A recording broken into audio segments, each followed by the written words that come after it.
Brought to you by TechnoSpark 20 series smartphones. I'm superhuman. Jayant Chaudhary भी एक जाट नेता है और आपने उनका बयान सुना होगा। मैं एक और बयान सुनाती हूँ उनका। उन्होंने कहा था चवन्नी नहीं हूँ जो मैं पलट जाऊंगा। वो काफी वायरल भी हुआ था उनका बयान। जयंत भाई साहब जी बताए कि वो क्यों ये बात कहेंगे कि मैं पलटूंगा। एज ए रीजनल पार्टी का एमपी की मैं ट्रैक्टर लेके पार्लियामेंट में जाऊं, और जब मैं वो ट्रैक्टर लेके पार्लियामेंट में गया तो सेंट्रल गवर्नमेंट को पार्लियामेंट से वो गैजेट नोटिफिकेशन विड्रॉ करना पड़ा। किसान आंदोलन हुआ, हमारे पहलवानों का आंदोलन हुआ। आप एक जाट पार्टी की तरह अपने आप को नहीं देखते। शायद मैं आपको कॉन्ट्रडिक्ट करूंगा एक चीज पे कि ये एक नैरेटिव आप लोग सेट कर रहे हो। जाट पार्टी, चौटाला कौन सी जाति का नाम है? चौटाला गांव का नाम है। हमारे गांव में 36 जातियां हैं। आपका शायद सरनेम भी कुछ अलग है, चौटाला नहीं था। मैं आज भी मानता हूं कि हमें उस सारी कम्युनिटीज जो हमारे प्रदेश में थी उनकी रिप्रेजेंटेशन करनी, ना कि आप मोहर लगा दे मुंह से कि जी ये तो एक कास्ट है। कह रहे हैं कि आने वाले समय में आप बीजेपी के साथ दोबारा जाएंगे या नहीं जाएंगे? भविष्य में बीजेपी के साथ जाए, किसी और के साथ जाए, क्या नंबर कॉम्बिनेशन बने, शायद जरूरत ही ना पड़ेगी। Who knows it. हरियाणा की बदलती राजनीति और उसके बारे में और बात करने के लिए हमारे साथ हैं हरियाणा के पूर्व उप मुख्यमंत्री दुष्यंत चौटाला जी और हरियाणा के युवा नेता। दुष्यंत जी, पहले तो मैं आपसे ये कहूं कि मैंने सुना कि आप ठीक ठाक खाना बना लेते हैं, तो मुझे ये बताइए कि हरियाणा में जो होने वाला था तो क्या आपको पहले से ही पता था कि दाल में कुछ काला है? नहीं, खाना और दाल में कुछ काला है, इन दोनों का कोई इकट्ठा होने का औचित्य नहीं है। देखो, राजनीति है और राजनीति के अंदर हर संगठन ये चाहता है कि वो अपना पैर पसारे। भारतीय जनता पार्टी 2 सांसदों से 303 पे पहुंची, आज 370 का लक्ष्य लेके बढ़ रही है। हमारा भी 5 साल में ये टारगेट है कि 10 हमारे विधायक जीते, इसको 46 हम करें। हमारे भी सांसद पार्लियामेंट में जाए जो हरियाणा की बात रख पाए। भारतीय जनता पार्टी भी, उनके 10 सांसद थे, 41 विधायक है, वो चाहती है वो नंबर बढ़ाए। दोनों पार्टीज ने बड़ा अच्छा तरीके से 4.5 साल का अपना काम प्रदेश के अंदर कर दिखाया। प्रदेश प्रोग्रेसिव हुआ। डिस्पाइट कोविड जैसी सिचुएशन के हरियाणा की अर्थव्यवस्था में 26% की ग्रोथ हमें देखने को मिली। Overall investment point of view से स्टेट में बहुत ज्यादा इन्वेस्टमेंट्स आई हैं और ग्लोबली नई ऐसी इंडस्ट्री को हम ला पाए जिसने स्टेट को फ्लरिश किया है। वहीं की पार्टीज का आगे चलना नहीं इकट्ठा हुआ, ये तो पॉलिटिकल निर्णय है। ये कोई गैस के ऊपर सब्जी के बराबर तो नहीं है कि मिर्च मसाला बराबर डालना है। किस दिन ये निर्णय होता है उस दिन पार्टी फिर फैसला करती है आगे क्या कदम उठाना है। भारतीय जनता पार्टी ने 10 सीटें अनाउंस कर दी। हमारी पार्लियामेंट्री अफेयर्स कमेटी ने 10 की 10 सीटों पर लड़ने का किया। कांग्रेस जो अपने आप को 10 के दम पे रखती थी वो 9 सीटों पर आ रही है, उनको आम आदमी पार्टी का सहारा लेना पड़ा। तो ये तो राजनीतिक संभावनाएं क्या बनेगी और भविष्य कैसे बढ़ेगा उस पर निर्भर करता है। पर देखिए, जैसे अब आप कह रहे हैं कि जेजेपी 10 सीटों पर चुनाव लड़ने जा रही है, और क्या आपकी अब रणनीति रहेगी चल के? क्योंकि मैंने ये भी सुना कि आपकी पीएससी की मीटिंग हुई थी, उसमें शायद चंडीगढ़ का भी जिक्र किया जा रहा था। आया सुझाव, किसी 2 सीनियर साथियों ने ये रखा है कि हम प्रदेश की राजधानी पे भी अपना विचार करें, और क्योंकि हमारे पास 7वें चरण में वो चुनाव है तो हरियाणा के चुनाव के बाद समय भी मिलता है, तो जरूर उसके ऊपर भी आगे हम चर्चा करेंगे। कौन सा साथी हमारे साथ आ सकता है जो कहीं ना कहीं हमें बेनिफिशियल करे उस सीट को निकालने में। मगर हाँ, प्राथमिकता हमारी 10 सीटें हैं, और 10 सीटों पर 5 साल पहले जब हम आम आदमी पार्टी के साथ अलायंस में चुनाव लड़े थे तो दोनों पार्टियों के भी 7 लाख वोट नहीं आए थे। आज मैं ये विश्वास कर सकता हूं कि हम 21 लाख का टारगेट लेके चलेंगे और उससे 3 गुना वोट प्रदेश में लाएंगे। दुष्यंत जी, आपको लगता है कि जो रीजनल पार्टी का एक यूएसपी होता है वो कहीं ना कहीं भारतीय जनता पार्टी ने आपके लिए हरियाणा में कम कर दिया? क्योंकि जिस तरीके से आप लोग टाई अप में थे, और आपके शब्दों का मैं बोल रही हूं कि आपने गठबंधन का जो धर्म है वो निभाया है, लेकिन बीजेपी ने तो नहीं निभाया। मैं आपका धन्यवाद करता हूं कि आप ये मानते हो कि मैंने मेरा गठबंधन धर्म निभाया। भारतीय जनता पार्टी राष्ट्रीय लेवल की पार्टी है। वो चाहेंगी कि मैक्सिमम स्टेट्स उनके सिंबल पे जीते जाएं। वो चाहेंगी कि मैक्सिमम जगह उनके लोग प्रदेशों का नेतृत्व करें। कांग्रेस भी यही चाहती थी।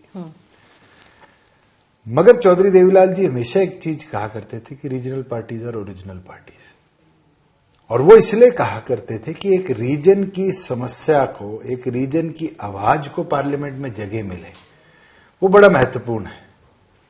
10 बीजेपी के सांसद हरियाणा प्रदेश से जीतकर पार्लियामेंट में गए पिछली बार।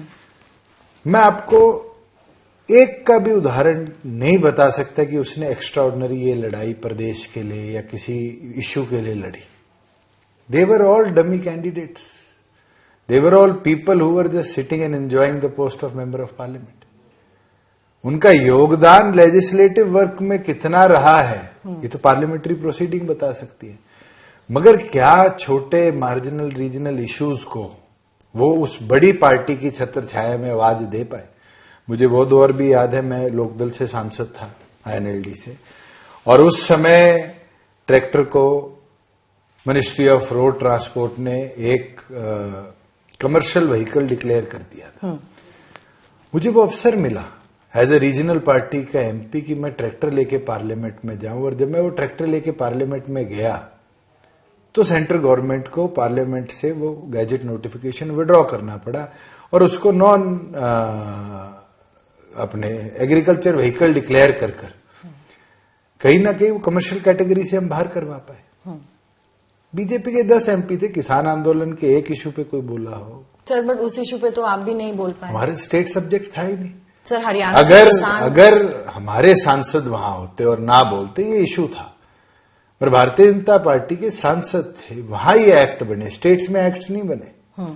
स्टेट्स ने तो सहमति भी नहीं दी, क्योंकि जब तक पास होके राष्ट्रपति के असेंट के बाद स्टेट असेंबलीज में आते और हम जब पास करते तब तो ये इशू बनता कि स्टेट में हम नहीं बोले। सर, लेकिन एक दौर था जब हरियाणा के, पंजाब के किसान, हरियाणा के किसान तो 2021 में पिटे भी हैं, और कई जगह से बोला जा रहा था कि दुष्यंत चौटाला जी की पार्टी इस पर कुछ नहीं बोल पा रहे क्योंकि वो भारतीय जनता पार्टी के साथ है। जहां पर बोलने की जरूरत थी वहां बोला भी है, जहां कदम उठाने की जरूरत थी वहां कदम भी उठाए हैं। इसीलिए हरियाणा प्रदेश में हम 14 फसलें एमएसपी पर खरीद पाए, 1 लाख करोड़ रुपए हम किसान के खाते पर दे पाए, 18 फसलें हम 52 भरपाई योजना में किसान की को जो स्टॉप गैप फंडिंग होती थी वो कर पाए। ये अगर हम ना करते और हम भी कमर्शलाइजेशन की ओर जाते, जब तो लोग क्रिटिसाइज करें। क्या स्टेट गवर्नमेंट ने हरियाणा की एग्रीकेरियन इकोनॉमी को बढ़ाया नहीं? ये तो लोगों ने तय करना है। किसान आंदोलन में जो लोग आंदोलन का नेतृत्व कर रहे थे वो भी चुनाव लड़े थे, फिर लोग उनको क्यों नहीं जिता कर लाए? आज बड़ा आसान है कहना कि उस समय की बात एक विषय पर थी, वो थी बिल्स पर, और मेरे 10 एमएलए के सपोर्ट को विड्रॉ करके, जो कि आज की गवर्नमेंट में नहीं है। क्या हरियाणा प्रदेश में बीजेपी की गवर्नमेंट नहीं चलती? आज तो सबको दिखता है कि इनके 10 विधायक थे, उस टाइम विड्रॉ नहीं किया। विड्रॉ नहीं करते तो शायद बीजेपी की सरकार गिर जाती विड्रॉल पर। वही बीजेपी है, वही विधानसभा के 90 सदस्य है। हमारे 10 तो सरकार का पार्ट नहीं है, फिर भी तो सरकार चल रही है और स्टेबिलिटी के साथ चल रही है। इससे ही सवाल है क्योंकि कई राज्यों में हम देखते हैं कि जहां जहां बीजेपी एक तरीके से अपने पैर पसारती है, नंबर्स उनके पास आ जाते हैं, तो कहीं ना कहीं रीजनल पार्टीज का जो वर्चस्व है वो कम होता जाता है। आपके पास एक अपॉर्चुनिटी थी, मतलब मेरे पूछने का मतलब ये है कि जब किसान आंदोलन हुआ, हमारे पहलवानों का आंदोलन हुआ, आप एक जाट पार्टी की तरह अपने आप को नहीं देखते? शायद मैं आपको कॉन्ट्रडिक्ट करूंगा एक चीज पे कि ये एक नैरेटिव आप लोग सेट कर रहे हो जाट पार्टी। नहीं, मैं उस पे आई एम 35, मुझे अमेरिका भी पढ़ने का मौका मिला है, यहां भी पढ़ने का मौका मिला है। हाँ, you can target me as a युवा party, you can target me as a literate party, but please मेरे संगठन में एमएलए 4 शेड्यूल कास्ट जीत के आए थे, ब्राह्मण जीत के आया था जी। हमारे संगठन में ये सोच नहीं है, और इसी कारण है कि हमें लोगों ने 15% से ज्यादा वोट शेयर 11 महीनों में दिया। और मैं तो आज भी चाहता हूं, I am 35 till I become 80। People don't retire till 80 in politics. Till I don't become 80, I am there to serve people. I have 55 more years to go. मैं तो ये चाहता हूं कि इस 45 years के दौर के अंदर we should progress above and beyond this caste system. आपसे एक क्वेश्चन पूछ लेता हूं मैं जी। चौटाला कौन सी जाति का नाम है? चौटाला गांव का नाम है। हमारे गांव में 36 जातियां हैं। आपका शायद सरनेम भी कुछ अलग है, चौटाला नहीं था। मैं मेरी रिसर्च करके आई हूँ सर। नहीं, यही चीज बताने की है। चौटाला हमारे गांव का नाम है। बादल इज नॉट अ सरनेम, बादल साहब के गांव का नाम है। जी। हमारे गांव में 36 बिरादरी है, और 36 बिरादरी को लेके आगे चल पड़े, इसलिए ये सरनेम कैरी फॉरवर्ड हुआ था। जी। मैं आज भी मानता हूं कि हमें उस सारी कम्युनिटीज जो हमारे प्रदेश में थी उनकी रिप्रेजेंटेशन करनी है, ना कि आप मोहर लगा दे मुंह से कि जी ये तो एक कास्ट क्या। आप कहते हैं कि चलिए आप जाट वोटर्स पे नहीं, हर कास्ट के वोटर्स पर आप कंसंट्रेट करना चाहते हैं, लेकिन अब वो तरीके की कास्ट पॉलिटिक्स तो हो ही रही है। क्या जरूरत थी भारतीय जनता पार्टी को मनोहर लाल खट्टर जी को मुख्यमंत्री पद से हटाकर एक ओबीसी चेहरा नैब सिंह सैनी को मुख्यमंत्री बनाने का? कहीं ना कहीं देखिए राजनीति है तो है। मनोहर लाल जी क्यों गए और उनकी जगह सैनी जी क्यों आए, ये जननायक जनता पार्टी का इश्यू तो नहीं है। हाँ, ये है कि हमने नई सरकार में जाने से मना कर दिया था जी। मनोहर लाल जी को हटाया तो बीजेपी ने हटाया। इसके ऊपर जयप्रकाश नड्डा जी बेहतर दे पाएंगे, वो उनकी पार्टी के राष्ट्रीय अध्यक्ष हैं। वो इस पे बता पाएंगे कि क्यों उनको निर्णय करना पड़ा। बट कहीं आप देखते हैं लार्जर स्कीम ऑफ थिंग्स में अब जाति पॉलिटिक्स एक साथ मतलब मुझे सिनोनिमस लगता है है। ये इतिहास में तो जरूर बहुत प्रोमिनेंट चीज थी, मगर धीरे धीरे जब तक से पढ़े लिखे लोग आ चुके हैं, सोसाइटी में एजुकेशन की पेनिट्रेशन हो चुकी है, ये बहुत कम हो चुका। एंड एक एग्जांपल इसका है केरल, जहां लिटरेसी इतनी ज्यादा है, वहां कोई इस तरह की बातें ही नहीं करता, वहां इश्यूज पे चुनाव लड़े जाते हैं। और मैं मानता हूं हरियाणा भी आगामी लोकसभा इश्यूज पे देखेगा, ना कि इस तरह के कास्ट कॉम्बिनेशन पे। सर इश्यूज पे आते हैं। अब जैसे भारतीय जनता पार्टी के साथ आप थे, एक वक्त पे आपने आम आदमी पार्टी के साथ भी टाई अप किया। आप वोटर्स के पास ऐसा कौन सा मुद्दा लेकर प्रेजेंट करना चाहेंगे अपनी पार्टी को, अपने कार्डर्स? आज हरियाणा के लिए तो सबसे बड़ा मुद्दा हरियाणा की आवाज को पार्लियामेंट में जगह देना है। आप मुझे ये तो बताओ कि क्या कांग्रेस बिना गांधी परिवार की डायरेक्शन के कोई काम कर सकती है? या क्या बीजेपी नेशनल पर्सपेक्टिव से जो आदेश आता है उसके सिवाय स्टेट में कोई निर्णय ले सकती है? सबसे बड़ा इश्यू तो हरियाणा की आवाज को पार्लियामेंट में जगह देना है, जो कि पिछले 5 साल तो बिल्कुल ही गुम थी। तो आपको लग रहा है कि हरियाणा को और ज्यादा रिप्रेजेंटेशन पार्लियामेंट में मिलना चाहिए? हरियाणा की रिप्रेजेंटेशन जब पार्लियामेंट में रही है, बड़े बदलाव आए हैं।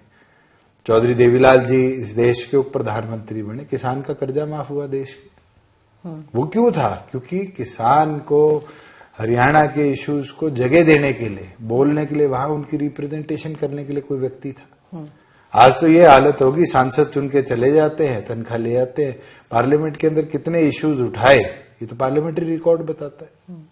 पर सर ऐसा कब तक चलेगा कि किसी रीजनल पार्टी को किसी और लार्जर पार्टी का एक स्टेट में मोहताज होना पड़ता है? अभी आप देख लीजिए कि बीजेपी ने और आपने अपने रास्ते बदल लिए हैं। जब चाहे बीजेपी बुला लेती है, जब चाहे बीजेपी हटा लेती है, तो आपका अपना अस्तित्व उससे खराब होता है। हमने तो पहली बार अलायंस किया और कोई अस्तित्व ना हमारा खराब हुआ, ना हमारा कैडर टूटा।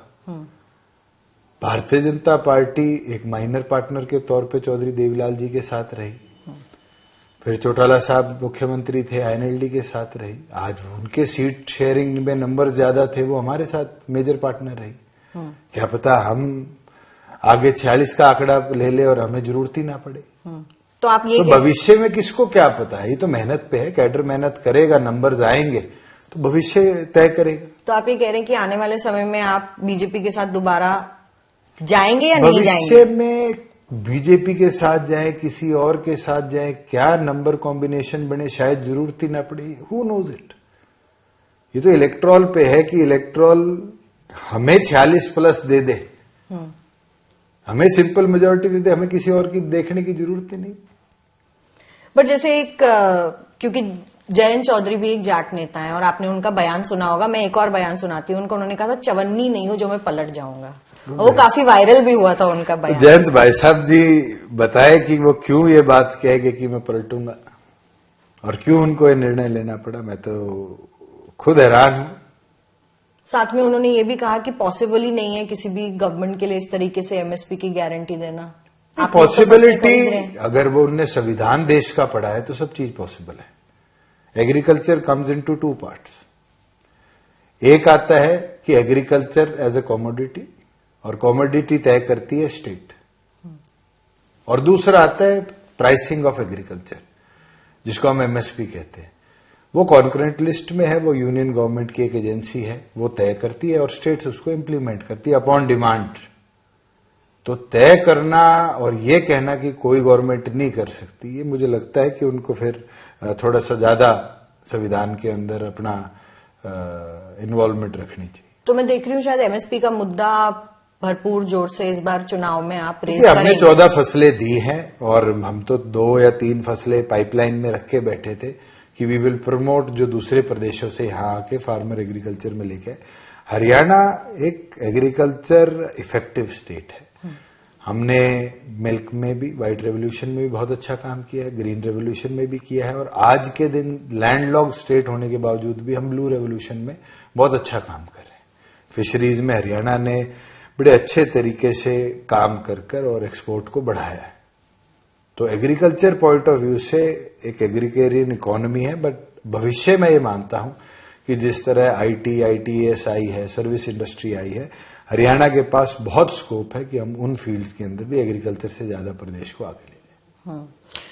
भूपेंद्र हुड्डा कह रहे थे जब आपकी अलायंस टूटी कि मैं तो पहले से ही जानता था ऐसे होने वाला है। भूपेंद्र हुड्डा जी तो 4 साल और 5 महीने से ये बात जानते थे, इसलिए हर प्रेस कॉन्फ्रेंस में कहते थे ये अलायंस टूटेगा, ये अलायंस टूटेगा, ये अलायंस टूटेगा। 4.5 साल वो इस अलायंस को नहीं तोड़ पाए, आज वो ये बात कहते हैं तो मुझे बड़ा अजीब लगता है कि जो आदमी 10 साल प्रदेश का मुख्यमंत्री रह लिया, उसके मन में घबराहट जननायक जनता पार्टी से आज भी उतनी है। आप रोहतक उतरेंगे चुनाव लड़ने के लिए? बातें हो रही हैं 10 के 10 सीटों पर पार्टी कैंडिडेट। आप कॉन्टेस्ट करेंगे? मैं लड़ूं, पार्टी का कोई कार्यकर्ता लड़े। अगर संगठन ये चाहेगा कि मेरी जिम्मेवारी लगाएंगे, मैं तो 4 चुनाव लड़ा हूं पहले, आज तक कभी मना भी नहीं किया, आगे भी नहीं मना करता। हार जीत तो देखो वोटर्स के हाथ में, मगर संगठन के आदेश पर मैदान में उतरना ये बड़ा महत्वपूर्ण है। हिसार की जनसभा में आपने एक और बात कही थी, विपक्ष में रहकर बोलने का अपना मजा है। मैं ये इसलिए कह रही हूं क्योंकि आज अरविंद केजरीवाल जो हैं, और बहुत ये मुद्दा गर्म हो चुका है कि वो अब ईडी के दिल्ली एक्साइज पॉलिसी केस में जेल में है। क्या वाकई में विपक्ष में बोलना आसान है सर? नहीं, एक चीज, एक संदर्भ है। जब हम गोपनीयता की शपथ लेते हैं किसी भी पोस्ट पे जाकर कॉन्स्टिट्यूशनली, तो हम ये कसम खाते हैं कि हम वो बात नहीं रखेंगे। जिस दिन तक मैं ऑफिस में था उस दिन तक मेरी नॉलेज में कोई भी सरकार की बात आएगी जिंदगी में आप कभी नहीं सुनोगे। मगर हाँ, आज मुझे पता चलता है कि ये चोरी कर रहा है, आज मुझे पता चलता है यहां जीरी नहीं उठी, यहां सरसों की खरीद एमएसपी पर नहीं शुरू हुई, तो क्या मैं चुप रहूंगा? तो कहीं ना कहीं there are boundations of chair, और विपक्ष के अंदर वो बाउंडेशंस तो नहीं रहती। केजरीवाल जी जब तो बड़ी बड़ी बातें किया करते थे मुख्यमंत्री बनने के बाद, कभी कही अपने प्रदेश से बाहर जाते थे तो कोई बात कहलवा लो। तो वो इश्यू रहेगा जहां आप कॉन्स्टिट्यूशनली बाउंड हो, मुझे नहीं लगता you will cross that line ever. जब आप विपक्ष में चले जाते हैं तो आरोप ये लगते हैं कि भारतीय जनता पार्टी एजेंसीज को यूज कर रही है, विपक्षी नेताओं पे प्रेशर होता है, इस करके उनको डील करनी पड़ती है उनसे। नई चीज नहीं है। एक जगह ये कहना कि एजेंसीज यूज कर रही है, कोई आज की पहली बात नहीं है। इंदिरा गांधी जी ने इमरजेंसी लगाई थी, बिना एजेंसीज के लगा दी। चौटाला साहब को, चौधरी अजय सिंह चौटाला जी को 10 साल की जेबीटी मामले में सजा हुई, क्या सीबीआई एजेंसी नहीं थी? आज पॉलिटिकल वेंजेंस के लिए एजेंसीज तो यूज आई हैं, मगर आप कितने साफ हो, कितने साफ नहीं हो, किस तरह की जजमेंट डिक्टेट होती है, जनता इस सबको देखती है। इलेक्टोरल बॉन्ड्स का मुद्दा भी अब बहुत गर्म मुद्दा है, और मैं तो पूरा डाटा तो नहीं देख पाया, मगर जिस बड़े सम में पैसा पॉलिटिकल पार्टीज को मिला है, ये सुप्रीम कोर्ट को इसका संज्ञान पूरा लेना चाहिए और ये देखना चाहिए कि कितनी जगह स्टेट एजेंसीज ने या नेशनल एजेंसीज ने इन इंडस्ट्रीज के सब्सिडरीज को या इंडस्ट्रीज को दबाव में लेकर ये बॉन्ड दिलाएं, और क्या इंक्वायरीज थी और क्यों इन इंक्वायरीज को छोड़ा गया। बहुत गंभीर विषय बनेगा, और आप मानना आने वाले समय में कई लोगों की इसमें पोल भी खुलेगी। कई लोगों की पोल खुल सकती है, मैं ये मानता हूं, क्योंकि जितनी पॉलिटिकल पार्टीज का नाम आया है, मेजॉरिटी बॉन्ड्स जो मैं लिस्ट में देख पाया हूं, क्योंकि एग्जैक्ट फिगर्स तो अभी तक आए नहीं थे, कि उसके अंदर उन्हीं स्टेट्स के अंदर या तो काम मिले हुए हैं या उन्हीं स्टेट्स के अंदर इंक्वायरीज हुई हुई है या नेशनल एजेंसीज ने इंक्वायर किया हुआ।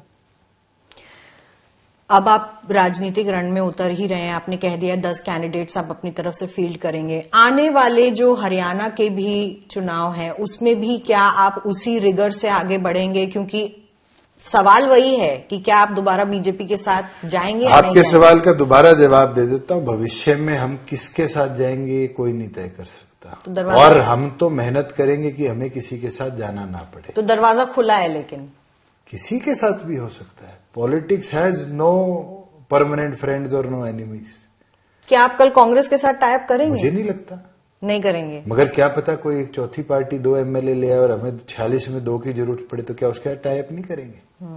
आज हमारा लक्ष्य मछली की आंख और अर्जुन का तीर एक ही है कि विधानसभा में हम 46 क्रॉस करें, और उस विधानसभा की पहली सीढ़ी जो है वो अपकमिंग लोकसभा चुनाव है। अगर हम अपना वोट शेयर बढ़ा जाते हैं, हमारा कैडर स्ट्रेंथन हो जाता है, हमारे मेंबर जीत के पार्लियामेंट में चले जाते हैं, तो ऑटोमेटिकली हम 40 का आंकड़ा पार करें। सर, मेरा आखिरी सवाल, क्या आपको लगता है कि इस वक्त जेजेपी एक क्राइसिस से गुजर रही है? क्या एज अ युवा नेता सबसे बड़ा जो दायित्व है एक युवा नेता का, वो कैसे अपने पार्टी संजोना है? मैं बड़े एक इंटरेस्टिंग वाक्य के साथ इसको क्लोज करूंगा। मैंने कोविड में बहुत बार यूज किया। जब मैं अमेरिका कैलिफोर्निया पढ़ रहा था, तो एक प्रोफेसर ने एक किताब दी मैल्कम ग्लैडवेल की। उसमें यह लिखा हुआ था कि चाइनीज में, क्योंकि वहां अल्फाबेट हैज मीनिंग, उनके ABCD नहीं होता, उनके अल्फाबेट्स होते हैं, और उनका वो एक साइन का जो अल्फाबेट होगा that has a full meaning. Okay. तो दैट वर्ड उस बुक में लिखा हुआ था कि क्राइसिस एंड अपॉर्चुनिटी का एक ही मतलब है, कि एक साइन जो है that means crisis also opportunity also. And from that day of my college I have taken that कि मेरे लिए क्राइसिस नहीं है, इट्स एन अपॉर्चुनिटी। आज अलायंस टूटना भी मैं मानता हूं कि एक अपॉर्चुनिटी है for Jannayak Janata Party to flourish, to expand. कल हम अलायंस में रहते, सोचो हाइपोथेटिकल है, एक सीट पे लड़ते, फिर हमारी दोबारा चर्चाएं होती विधानसभा की, बीजेपी कहती कि आपने हमें किसी टाइम पे 29 दी थी, अब हम आपको 25 देते हैं, फिर टूटता, फिर क्या करते? तो आप इसको एक, मैं तो अपॉर्चुनिटी मानता हूं कि आज हमारे आगे क्राइसिस नहीं है। हाँ, राजनीति है, राजनीति संघर्ष के बिना आगे नहीं बढ़ सकती। हर व्यक्ति ने जिसने राजनीति में, पब्लिक लाइफ में अपने आप को डिवोट किया, they have worked day and night rigorously, and we will do that as an organisation. मुझे लगता है हमारी ड्यूटी है लीडर कि हम उस ऑर्गेनाइजेशन को मजबूत करें और आगे लेके चले। ठीक है, बहुत बहुत धन्यवाद हमसे बात करने के लिए दुष्यंत जी, और हमारे सारे सवालों के जवाब देने।